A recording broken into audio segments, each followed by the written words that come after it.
पाहत आहोत जनकार्य न्यूज, जनतेच्या न्याय हक्कासाठी लढणारं एकमेव news channel Janakarya news.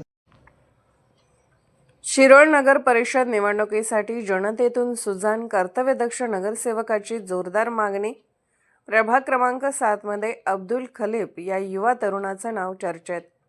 Shirol येथील प्रभाग 7 मध्ये युवा नेतृत्व अब्दुल खलीफ यांना या प्रभागामध्ये नगरसेवक या पदावरून निवडून देण्यासाठी या प्रभागातील नागरिकांतून चर्चा चालू आहे। आगामी नगर परिषद निवडणुकीच्या पार्श्वभूमीवर शहरात राजकीय हालचालींना वेग आला असताना प्रभाग क्रमांक 7 मधील प्रत्येक नागरिकांच्या अनेक अडचणी व समस्या सोडवण्यासाठी अब्दुल खलीफ आपला वेळ नागरिकांच्या सोबतच घालवत असल्याने प्रभागातील लहान थोरांच्या मनात घर निर्माण केलाय।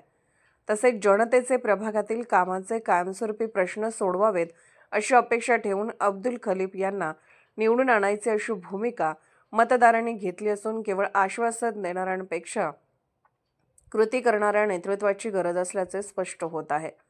प्रभागातील अनेक भागांमध्ये अजूनही मूलभूत सुविधा अपुऱ्या आहेत, त्यामुळे खऱ्या अर्थाने स्थानिक प्रश्नांवर लक्ष केंद्रित करणाऱ्या आणि सातत्याने जनतेच्या संपर्कात राहणाऱ्या अब्दुल खलीफ या युवा नगरसेवकाची निवड व्हावी अशी अपेक्षा नागरिक व्यक्त करत आहेत। प्रभाग क्रमांक 7 मधील युवक, महिला, ज्येष्ठ नागरिक यांनी युवा नेतृत्व अब्दुल खलीफ यांना निवडून आणण्यासाठी जोमाने कामाला लागले आहेत। जनकार्य न्यूजला लाईक करा, शेअर करा आणि सबस्क्राईब करा।